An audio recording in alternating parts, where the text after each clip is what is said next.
Happy Thursday. What's up, you guys? Welcome to another take of Westland American Single Malt Whiskey.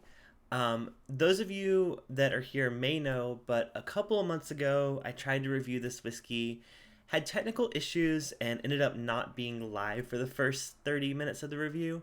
So, I I wanted to start over and review this fresh and let you know what I think of this really popular, at least out here on the West Coast, American single malt whiskey. So, hope you guys are doing well.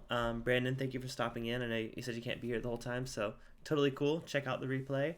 And if you're here for the replay, hey, what's up? But no, I wanted to revisit Westland because I kind of gave it like a half-assed review last time because I was pissed about having some technical issues. So I really wanted to give it a second chance. I haven't actually tried it since that review, so I wanted it to be fresh. Still not necessarily first impressions, but first-ish impressions. So I have three different releases from them in front of me. I have their basic, like their original American oak single malt, which is 100% malted barley, minimum of 3 years aged. It's bottled by Westland Distillery in Hoquiam, Washington. So it's the only thing I know out of Washington. It's like the most popular distillery there, at least that I'm aware of. I also have their Sherrywood release. It's basically the same thing. It's just finished. The description is the same. It's just finished in sherry casks. And their most interesting one, I think, is their peated release. So the descriptions of these are all the same on the backs of the bottles, at least. But I know a little bit about each of them, and I'll talk about that as I get into them. I did not get these from Joseph, actually. I bought a gift set at my liquor store. It was on sale. I was like, you know what? I got to give it a shot. I had tried their regular release in a cocktail once before, and I thought it was pretty good, but I had never tried it on my own, so I had to pick up these bottles. They were on sale for about just under $40 for this three pack. They are only 200 milliliters, but just enough to get a taste of them. Yeah, so you guys know I'm not a huge Scotch guy, or like a single malt guy in general. I'm a bourbon guy. I'm a rye guy. But I have been dabbling a little bit in Scotch lately. I found a couple that I'm kind of gravitating towards. One of them is one that I actually started with here just because I know it's similar to what Westland's doing. And it's the Belvini. I'm not sure how it's pronounced, but I would say Balvenie, but it's probably Belvini Doublewood. So this is a 12-year-old, but it's aged in both, I'm pretty sure it's ex-bourbon casks and sherry casks. So kind of similar to what Westland's doing here. So I thought it was a good one to kind of set my palate. I like to have something similar to set my palate before I get started reviewing something. I wouldn't come from like a bourbon and then go to review this. That would just be weird. Because obviously I would prefer the bourbon. But I want to start with this. So just poured a little bit of this in here just to kind of set my palate for it. This is the sherry finished one. And the sherry is kind of subtle. It's there like on the background of it, but it's not overwhelmingly sherry. At least compared to some of the other like sherry bombs I've had. It is a really nice sherry flavor though. If you like sherry finish, like even bourbons, I do recommend this one. This or Glenfiddich 14, which is also ex-bourbon casks and sherry casks. Both are very similar. I think this one's a little more sherry forward than the Glenfiddich, but great beginner scotches. They were what got me into scotch a little bit, so definitely recommend those. So take one more sip of this and move on to the Westland. What are you guys drinking tonight? Brandon, you're helping your in-laws, so hopefully you're not drinking too much, but if you're drinking anything, let me know.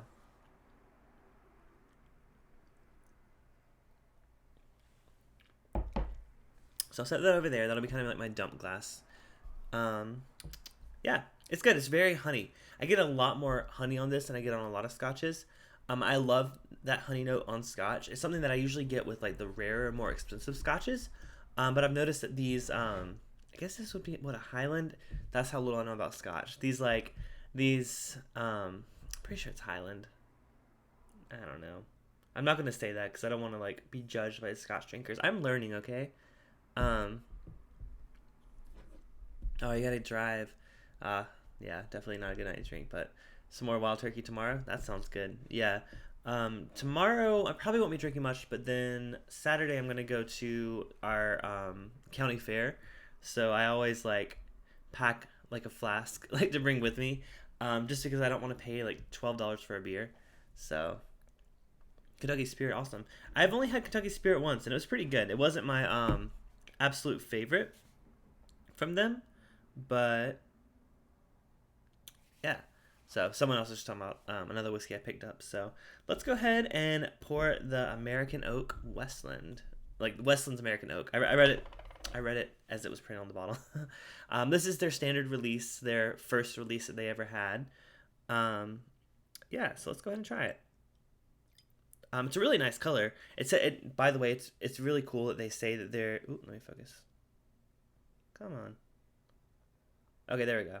So it's non-chill filtered, no coloring added, and 92 proof. So they are super straightforward. That's the one thing that I've learned from them. Like I went on their website earlier just to kind of do a little bit of research before I went live, just to see what they had on the website in case I need to reference anything. And they are so transparent. Like if you go to it's basically their philosophy page on their website.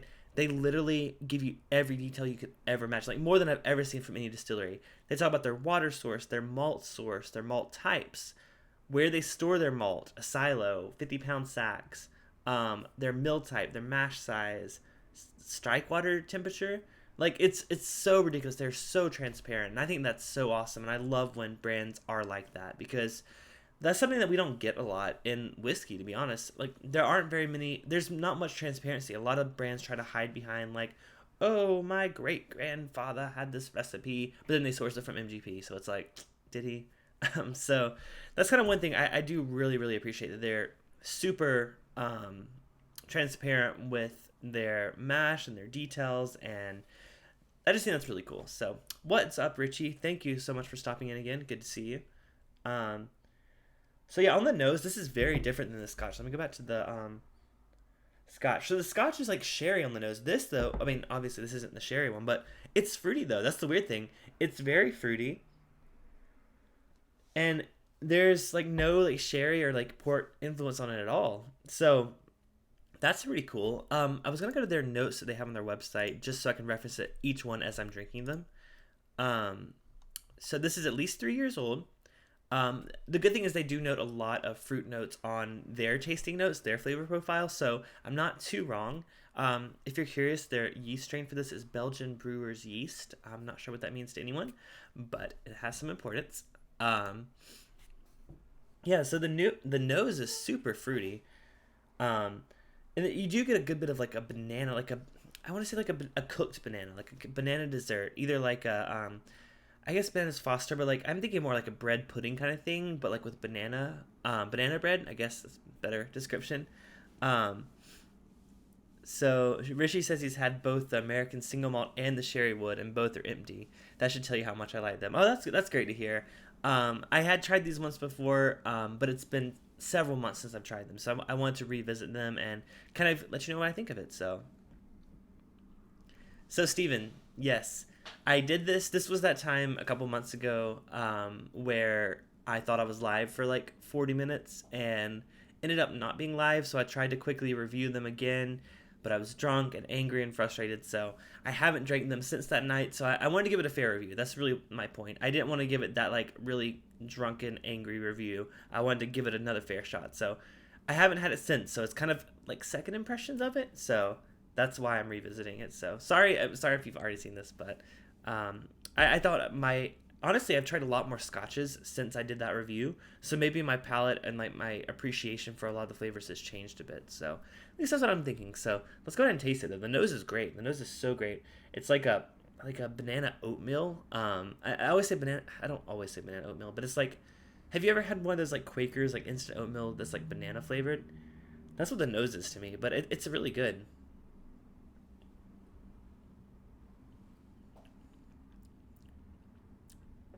Oh yeah, That's good.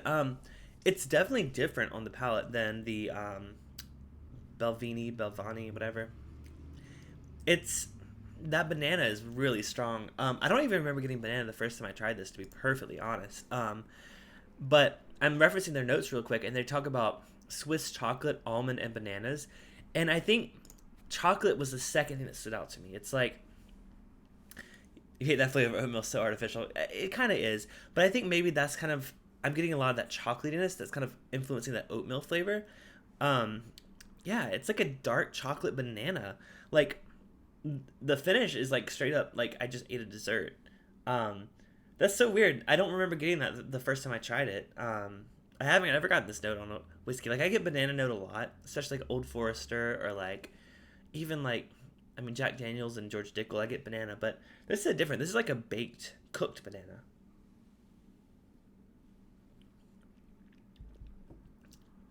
It's not super complex.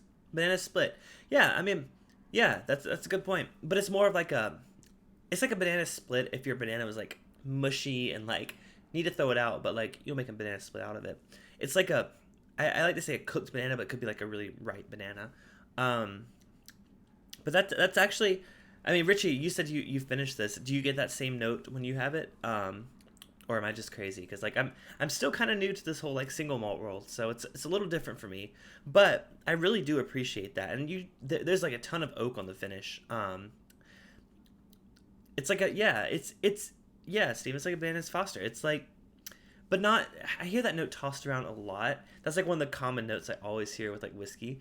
But it's like way more apparent in this than like most bourbons I've ever had it on. So, and that's probably the malted barley to be perfectly honest. So, yeah. So this is the American single malt. I'm starting with that one. So just the American oak, the basic one right here. Um, I figured I'd go from that one to the sherry to the peated because don't want to do it backwards. Backwards. So that's the note I get on that one. Um, yeah, it's good.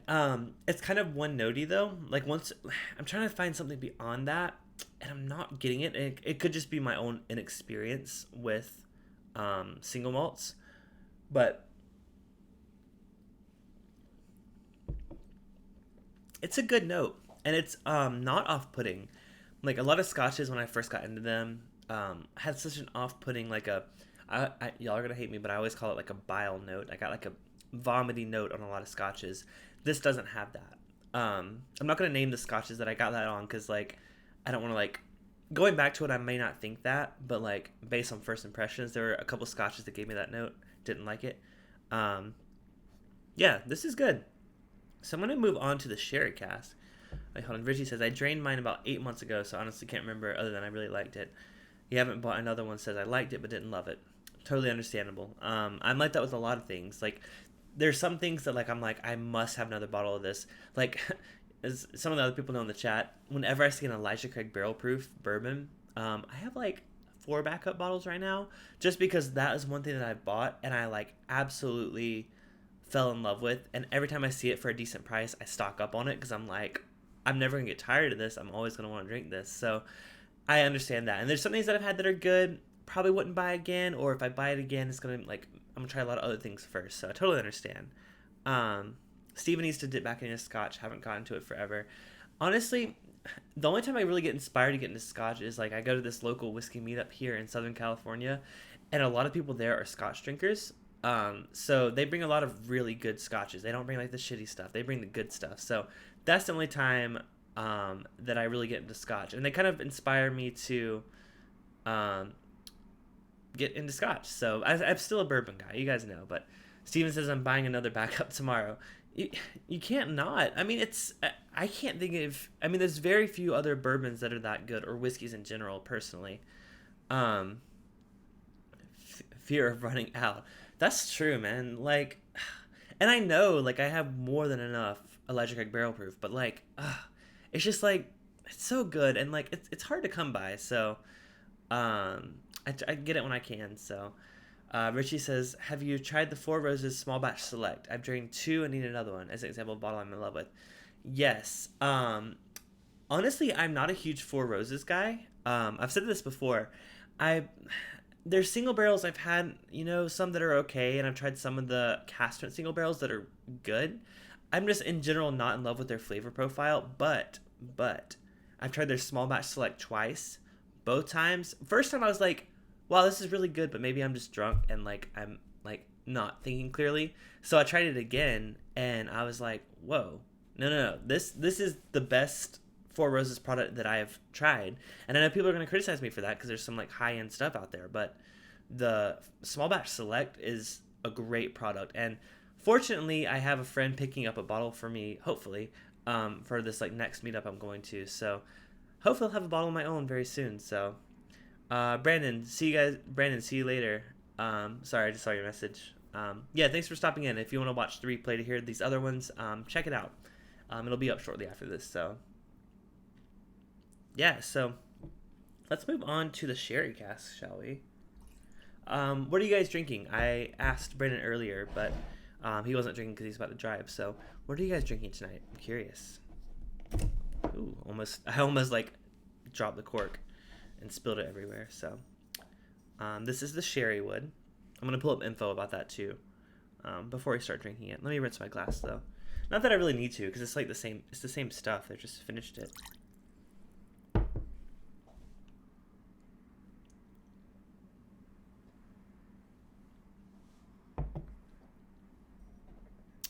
So let's pour the sherry wood. Mixtures barrel proof rye as usual. It seems, yeah. Steven, could you mention that because my stream next week, I'm gonna be doing like a rare Mixtures stream. So I'm gonna be doing what is it, bomb burgers. So they like have a limited release. They release once a year. I picked up a bottle of the 2019 bomb burgers. It's from Mixtures. I'm gonna do that barrel proof rye, which is incredible. You know it, I know it. And Joseph Brazo is actually sending me a sample of Michter's 10-year-old bourbon. I still have that bottle of Michter's 10-year-old rye in my cabinet that I haven't opened. I'm debating it. I may pull it out. I don't know. What do you guys think? No, I'm not going to ask you that because you're going to say, open it. I'm just waiting. I would love to try that one before I open it because I know, not that I'm like super into secondary, but I know that it goes for a lot. And I don't think I would never sell it. I don't want to do it to make money. I just may eventually trade it for something that I really, really want in like the bourbon world. So that's the only reason I haven't cracked the seal on that one. I just really want to try it. So probably won't open that one, but I did get my hands on a bottle of the Michter's Toasted Barrel Sour Mash, their newest release. And I'll just say, little teaser for you guys. It's really good. Maybe not quite up there with the Barrel Proof Rye. That's my favorite release from them so far. But it's really good. So I'm gonna do like a limited release Michter's night next week. So look forward to that. Richie's drinking Traverse City Whiskey Company Barrel Proof. Interesting. I've heard of that one. That one comes up often, and I have never tried any of their releases. So I'm curious to hear about that one. Open the Michter's 10 rye on a special day. That's the thing. Like honestly. So I have a similar thing. I have an Elmer T. Lee that I'm holding on to. I definitely will open it someday, but I kind of want to back up. Like, I don't know. I just hate to open something like that and then never get it again and, like, love it. So that's my dilemma. But with the Michter's, not that I need a backup of the Michter's 10 rye. I just want to try it before and make sure I really like it because their barrel proof rye is incredible. So if I don't like it as much as the barrel proof rye, I don't think I would want to open it and keep it personally. So Steven says the toasted rye is real nice. I've heard really good things. I've just never seen that one. So, yeah. Michter's are doing some really cool things. I'll just say that. So, oh, wow. Sherry on this is coming through. That's super fruity. That's almost like a wild berry punch fruitiness. It's, I would say cherry. Like, cherry's not a note that, like, I get often on the nose. I get it sometimes on the palate with like bourbons. It's like a sweet cherry, not just like a sour cherry, like a maraschino cherry. I want to say like it's so sweet, so sugary, so it reminds me of Christmas. Honestly, Richie says it's my first Traverse, a 7-year single barrel bourbon total wine pick. That sounds awesome. 7 year single barrel store pick. That sounds really cool. So yeah, let me know how it is because that's something I have been curious about. I've heard a lot about it. Um, Steven says one thing I would like is Michter's to be more transparent. I agree with you. I recently went to a tasting with their new master distiller. His name passed me right now, but the only thing he's ever released from there yet is the toasted barrel sour mash. Um, and people asked a lot of questions in that tasting. He didn't have answers for most of the questions. I get that. Then again, he had only been there for like 3 months before he did the tasting, so I don't blame him. Um, but yeah, Michter's they're kind of weird because they like have different distilleries like in different places. Like they have the Fort Nelson, or is it Fort Nelson one that's right in downtown Louisville? But that's like a new one. They haven't even released very much from there, if anything, from there. Honestly, you're right. They're very weird about like they source some stuff, they age some stuff in some distant warehouses. Yeah, they're sourcing currently until their barrels come to fruition, which is why they're so sneaky. Yeah, Richie, no, that's kind of what I got the feeling too. They didn't deny sourcing, but they sound really excited about their new stuff. So I'm going to Kentucky next month, end of October, and Michter's is one of the top ones I really want to go to. So maybe we'll learn some secrets when we're there, or maybe we'll get to try some of their releases because it's coming up at that time of year where there's a lot of bourbon releases. So we'll see. But now Michter's is really awesome. So let me read really quick about what this sherry cask is to see if I can give you some more info before I try it. So let's see. What do they say? Custom by filling hogsheads and butts sourced from the same regions Scottish find their casks. 5 malt spirit. I guess they're all 5 malt spirits. That's just like a generic description. Let's see. Does this say where they source their Oloroso? So they use ex Oloroso casks. They also use ex Pedro PX casks. So like I said, they're super transparent about this. It's the same stuff they put in their other American oak release, but they finish it in sherry casks. I say they finish it in sherry casks. I could be wrong. Let me verify that. They could age the whole time in the sherry casks. Celebrate filling source from the same region. Balance the sherry influence our local malted barley flavor. So they don't say that. That's interesting. They don't say if they finish it in the sherry cask or they age it entirely in the sherry casks. Well,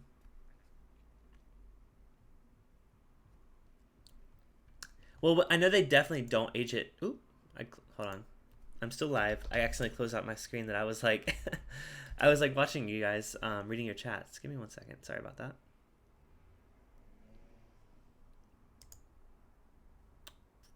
Okay, got your chats back. Sorry about that. I like close the tab. So Richie, you said this is the one that you'll rebuy. Yeah, all the nose is incredible. So, basically, I was just reading. So they definitely don't age it entirely in the sherry casks. They definitely age it in new oak at some point, but there's a lot of that sherry influence on the nose at least. Let's go ahead and taste it and see if it pulls through with the taste.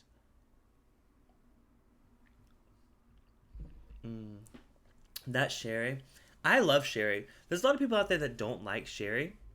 I really like sherry. Um, I would say I like port finish a little better. I think it brings a lot more depth. But this sherry, it's funny, like the next note I get on that is like that oakiness. So it does have that bananas, that chocolate covered banana flavor from the regular one. But there's a lot more surrounding it and a lot more complexity.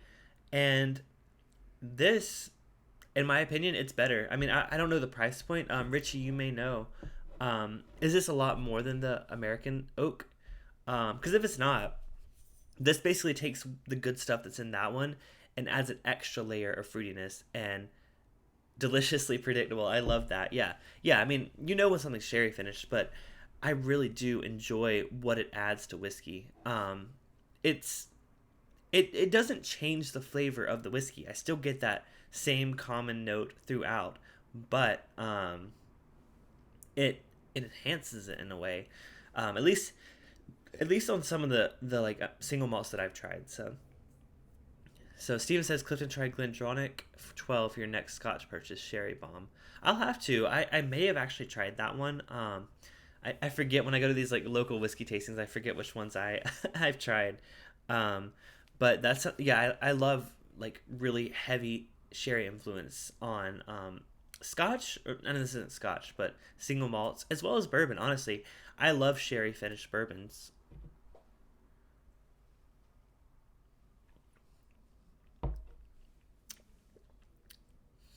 Yeah, I mean, so my thing is I have difficulty um, giving too many notes on Scotch and things that aren't bourbon. Mainly because I'm not that experienced with the palate and like the depth of the flavor in that world in that realm. So I guess that's kind of the reason for my lack of comments on these, other than like it's good and like what it reminds me of. So I'll eventually get better as I try more scotches and get more familiar with that flavor profile. But right now, I'm just kind of sticking to those same notes because like I keep getting them on all these. So Rich says sherry usually adds an additional depth of flavor that's just awesome to any bourbon of it or scotch. So see, I'm not wrong there. It really does, and same with port finish. Port finished. I'm trying to think. So port finish. I've had a port finish rye and a port finish bourbon, as well as port finish scotch, and I think that takes what sherry does and like makes it even more so. Makes it even deeper and I wouldn't say sweeter, but like it's pretty desserty and it's really good. So if you have a chance to try a port finished whiskey, I highly recommended it. Recommend it. Um, Steven says, "Have you tried Wild Turkey Revival?" I don't believe so. Yeah, that's no, I haven't. The only Wild Turkey like the limited release Wild Turkeys I've had is the Decades, and I've had like a single cast nation release of them, but I've never had Revival. Is that a sherry finished one? I know they did have a sherry finished whiskey. I just didn't remember what it was called.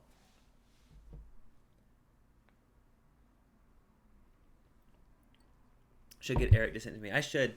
I need to follow up with him. I was just like any of the Master's Keeps because I never get those. Oh, Oloroso sherry. That's awesome. Um, yeah, just Master's Keeps. They're pricey. Like I want to try them before I buy them. That's one of the ones. Like I think that's my new mantra. Unless it's something that like I can never get my hands on again. I'm hesitant to buy high end whiskeys without trying them first. I think I will be a lot less disappointed when I try them before I buy them. I always mention this one, and I'm not saying it's bad, but my Kentucky Owl Confiscated, I paid $100 for, and at the time, that was the second most expensive whiskey I'd ever bought without trying it, just based on recommendations. And I was pretty highly disappointed in the bang for the buck with that one. It's a good whiskey. It's not bad at all, but it tastes on par with like $40 to $50 whiskeys. So I really do like trying things before I buy them, and I kind of stuck to that, so I don't have that like buyer's remorse that I get a lot with these high end whiskeys. That's same with the Michter's 10-year-old rye. I'm sure it's great, but I want to try it before I open the bottle. So, um, yeah. So need a bottle of the Revival. Yeah, maybe I'll. If he hasn't already sent them, I may message him and get that. Yeah, that's all right. Like, I mean, I've seen them at bars, but I've never really looked at the price. But I mean, that's one of those things where like if you spend 30, that's like high for me. But if you spend 30 on a pour just to try it, I think it's worth it once. And now I'm not saying like a 1 ounce pour. I'm talking about like a 2 ounce pour. So I I think it could be worth it. There's a whiskey bar here in LA that has a fantastic selection. If you guys are ever out in LA, it's called 7 Grand. They also have one in San Diego. They have one in San Francisco, I think, and like Texas, somewhere in Texas. Um, 30s some BTAC. Okay, maybe I'm exaggerating the price. Maybe it's less, which would be even better. But I don't see Buffalo Trace Antique Collection for $30. What? You got me curious now. I'm gonna go to the website of that bar. I'm just gonna see what the price is, because that's a good point. I know this is like off topic from the Westland, but I do want to know the pricing on it. They put their menu on their website, so I'm just gonna check it. Let's see, Wild Turkey. Oh, that's Wild. Okay, Wild. So they have Oh wait, where's their prices? They took their prices off their website. They used to have their prices on the website. They took it off. Shoot. Yeah, they don't have their price on the website anymore. Never mind. Um, but no, they have a very extensive whiskey list, and I love their bar, and their prices are very fair. So, um, speaking of high end bourbon, have you had Old Forester Birthday Bourbon? Um, have you tried it? So, interesting you mentioned that. I am going to a tasting on Tuesday of next week with Old Forester. It was a pricey tasting, which I kind of had a feeling like, okay, it wouldn't be $39 for this tasting if we weren't getting some specials. So I am going to try their full, the ones that are aged like 1910, 1920, their full lineup of that series. I think it's called like Whiskey History or Heritage. I don't remember the name of that series, but it's like 4 different releases. Their standard, their bottle and bond, their foolproof or whatever. So I'm gonna try all that. Old Forester I'm not super familiar with, so I'm really excited to try those. Then at the end of the tasting, they revealed their lineup. They're doing those, and then they're doing a single barrel from my local liquor store. They're gonna let us have a first taste of it, probably a chance to buy it, and then they're ending the night with the 2019 birthday bourbon. So whiskey roast series. That's what I was thinking. Yeah. So they're ending the night with the birthday bourbon. I am so excited to try it. And when you add that into the mix, you gotta think $39. You're trying 4 of their whiskey roast series. You're trying an exclusive single barrel from my local liquor store that's about to come out, and you're trying birthday bourbon. I mean that's an amazing deal. So I'm so excited for that. I have never been in love with Old Forester in the past, but I think this is gonna turn me. This is like the ultimate experience to try their brand and find their basic budget offerings, and then their I don't want to say budget, their everyday offerings, and then try their like limited exclusive releases. So excited for that. I'll let you guys know how that goes. If you're here next week, I'll talk about it on my next live stream. Because I'm gonna be doing the Michter's like rare thing, so it'll kind of fit in well. So yeah, I'm gonna go ahead and move on from the sherry cast, but yeah, overall that definitely beats the regular one. Not that it's not that it's, I mean it is better. It's not that it's different. It's adds complexity to what's already good and what's working well with this American oak. Very similar notes, but that sherry is just like encompassing that bananas Foster's. So really good whiskey. So let me rinse my glass. Ooh, I got on my keyboard. Oh shoot. Oh well. This keyboard's old anyways. It doesn't matter. I just want to make sure it's like not seeping in. I'm gonna rinse my glass for this next one because this one is the peated one. So this one's gonna be very different, I imagine. And I'm gonna tell you guys how they make a peated whiskey. Hopefully their website tells me. They tell me everything else. So.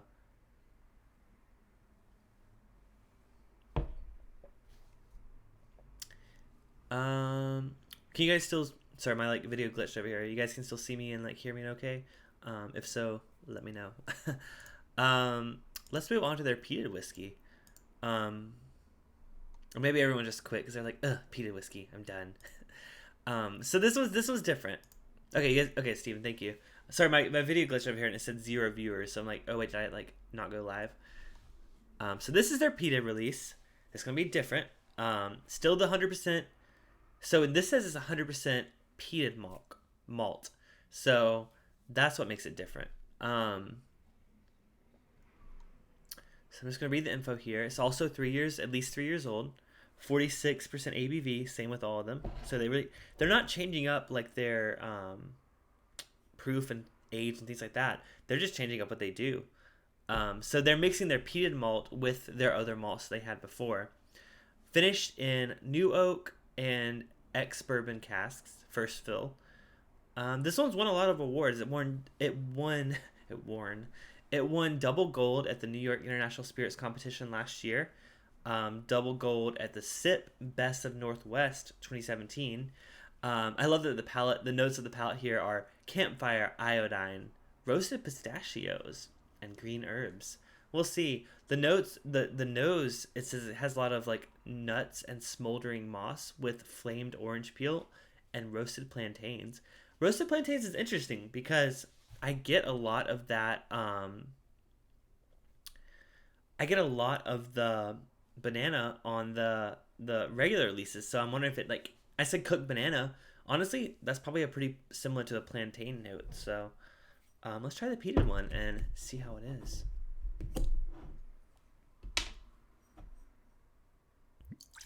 This one's going to be the most polarizing, I think. I mean, even if you love these, peated whiskey is no joke.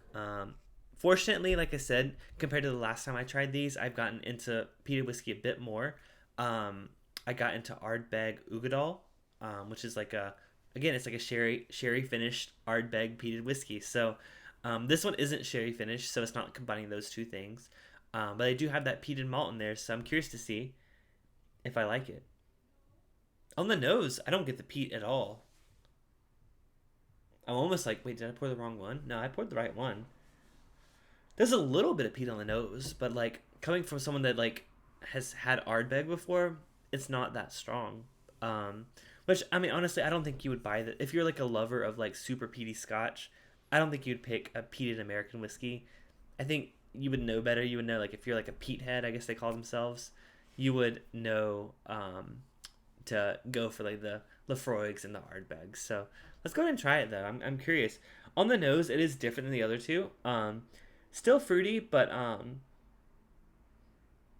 yeah, it is. You say earthy, Richie.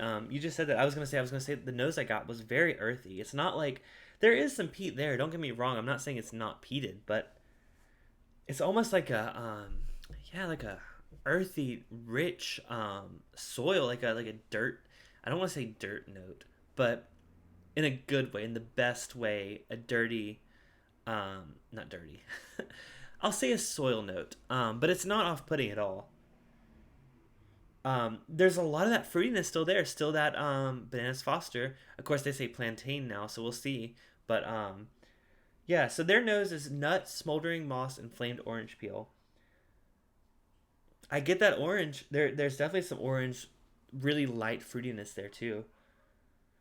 Um, is it anything like Highland Park Pete? I unfortunately I've never had Highland Park. I've never tried any of their releases, and I want to. Like I said, I'm just getting into like Scotch, so forgive me for not having too much experience, but it may be similar because if that's like a light peatiness, I would probably agree with you. Let's go ahead and taste it though.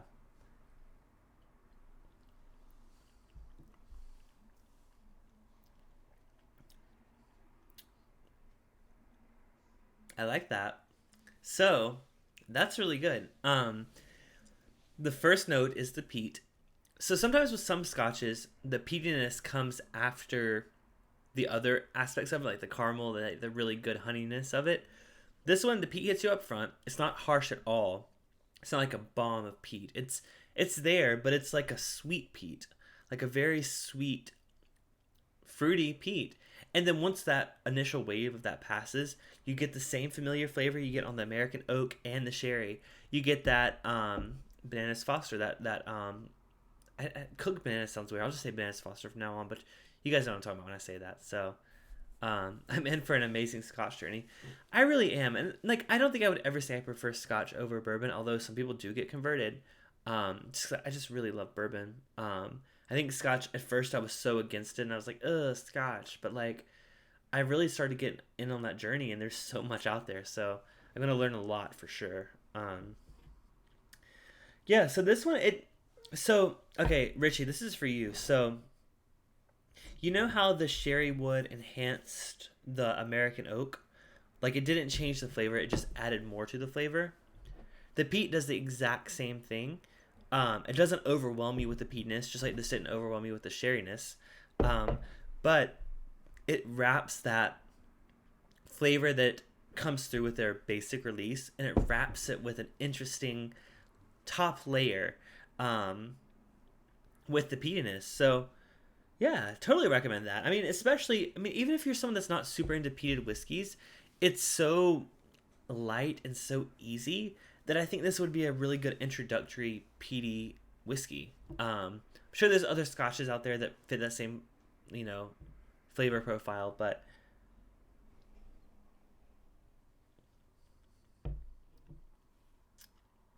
yeah, it's not overwhelming at all. And it's almost like if you told me this was a sherry finished peated scotch, I'd believe you. There's still, I think it's because there's so much fruitiness. I don't usually get that much fruitiness on like a peated Scotch, like a Ardbeg, unless it's finished. So that's really good, and I guess that's probably because the basic release I got some fruitiness on it too. But definitely, oh Richie, for sure, you gotta try this. This is really good. If you can find it for a good price, um, I still think I would probably personally prefer the sherry one. Um, just because I'm not 100% sold on peatiness. I like it, but it's not like my go-to reach for every day on the shelf. And when I want peatiness, I want it to be strong. I want it to be like Ardbeg. So, um, yeah, but no, it's worth a try for sure. It's the amount, I said this before, but the amount of sherry that's on this is the same amount of peat that's on this. So, not overwhelming, but enough to really change what's already good about this one. So, um, you're not really into peat, but an Ardbeg is one of my favorite scotches of all time. Dark Cove. I had tried Dark Cove, but I tried it alongside a bunch of other ones, so I unfortunately don't remember what I thought of that one. I just know the one that stood out to me the most was the Ugadal one, just in the lineup, and I actually went out and bought a bottle of it. But yeah, I'm still learning with peated scotches. It's still not my favorite thing, but I think this is a really good intro to peat. So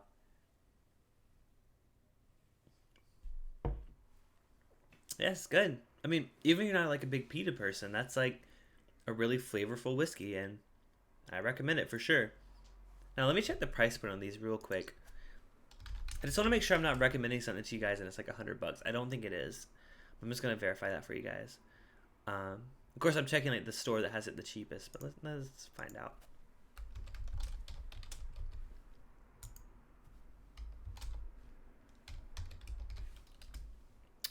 Just want to make sure it's not like overpriced. You know what I'm saying? Okay, so oh, interesting. So this store has all three the same price. They have them all three for $58 for the 750 milliliters. I appreciate they have them all the same price because if they started at $57 and they went up, like the sherry and the peat were like 70, I wouldn't recommend them. But 57, they are a very high quality spirit, and I think they are worthy of at least trying once. Give it a try. If it's not for you, so if you try one of them and you don't like it, I don't recommend trying the others because they're all very similar. So that's my one tip. So if you don't like any of them, if you try one and you don't like it, you probably won't like the other one. So 60 by you, Steven. Okay. Still not your favorite. I love the Sheridan X Bourbon Cask Scotches generally more. Richie, I may need to talk to you because I think you would probably have good recommendations for me because the only scotches that I've absolutely loved are the ones that are finished in sherry or port casks. So maybe like send me I don't know if you're like on Instagram or Twitter or whatever. Send me a message and I would love to know what you recommend to try next because I would love to pick up a bottle and review it on the channel. That would be really cool. So oh, Steven, you had a Deanston 18. That's funny you mentioned that. One of the best. Okay, I'll admit this. It was at a whiskey event and I was really drunk, but I was coherent. I tried a Deanston 20-year-old. It was in like the VIP lounge of this like whiskey event. I loved it. I don't remember exactly how it was. I just remember telling the guy, I was like, hey, this is my best thing I've had all night. I took a picture of it and I'm like, I'm saving this, save it to my phone. I haven't had a chance to buy a bottle since, but that Deanston 20-year was the best scotch I had, and it probably still is. I would love to revisit it when I'm not intoxicated because I'd already, you guys know how these whiskey events go. Like you try all the things you want to try first, like all the bourbons and all the like things that have been on your bucket list to try. You don't think of like these like scotches as like, if you're a bourbon guy, you don't think of these scotches as like, I gotta try that. So they end up finding their way to you in the end of the night and you forget a lot of it. So Glendronach 12 and 18 for sherried. Okay. I've heard of Glendronach. I've never had it. I went to a bourbon tasting and this guy recommended Glendronach, so that's good to hear someone else is mentioning it. Glengoyne 18 and 21 are amazing scotches. Okay. That's good to know. So anything that starts with Glen, not necessarily, but no, I get what you're saying. I'll this chat will show up in my stream later, so I'll reference this later because I definitely need to pick those up. Final thoughts on the Westland? It's good. I mean, it's a little high priced, but it's coming out of Washington. I can't think of anything else that comes from Washington that isn't like what, like apples, like apple cider. So I definitely give this a recommend. Really just depends on your flavor profile. If you just want something classic, and you're like a Scotch guy and you want something that's like, oh, what's like an American version? Give this a shot. If you love sherry finished stuff, of course, try the sherry wood release. And if you're a peat head, this may not be like fully satisfying for you, but oh, that's Steven. I completely forgot about Woodinville. You're totally right. Woodinville is their bourbon and rye, and which I've also had, which is also great. I've never bought a bottle of it, so I completely forgot about Woodinville. Thank you, Steven. But this was the first one though. Woodinville came recently. This has been around for a while. Yeah, it is. It is. I'm sorry, I messed that up. I did a tasting with them too, and their stuff is really cool. Their basic releases I think are okay. I think their limited release stuff is where it's at. They have some really cool limited stuff. Their basic stuff's okay. So, yeah, I think I love when states are doing something unique. I can't think of any other American single malts. I'm sure there are out there. Don't judge me. This is the most one that I hear about the most out here in Southern California. I think it's great stuff, and it's high quality stuff. That if I'm gonna say anything, I don't feel like this is like a cheap shot at getting some something out there. Sorry, I'm smelling like a burning smell. Oh, you know what it is? So my air came on. I smell a burning smell. I'm making sure it's not my heat. Why would my heat be on? I'm pretty sure it's because we are using the stove for the first time after we burnt some pizza. So if my fire alarm goes off behind me, I'm sorry. I got nervous though. I smelled it. You know that smell like when you turn your heater on for the first time, like at the end of fall, and there's like a burning smell and your fire alarm goes off? I thought that's what was happening, but it's not. So yeah. So sorry, I got like freaked out for a second. I'm like, oh my god, my house is like, I needed to turn this off. So if you hear my fire alarm, I'm so sorry. Yeah, so again, give this a high recommendation. Give it a shot. Thank you so much for showing up, Richie and Steven and Brandon earlier. And anyone watching the replay, I was glad to give this whiskey, give Westland a fair shot after my angry review last time. So I really do like this, and if you guys get a chance to try it, leave me a comment below, come back to this replay, let me know what you think. And especially Richie, like if you try the peated one, let me know what you think in the comments below. So until next time, I will see you guys. I'm posting a video tomorrow, but I will see you guys in next week's live stream. You guys don't want to miss that because I'm trying a bunch of mixtures, rare releases. So check those out, and I'll see you guys next week. All right, I'm here to help you. Wait, my little outro. I'm here to help you drink good whiskey. Cheers.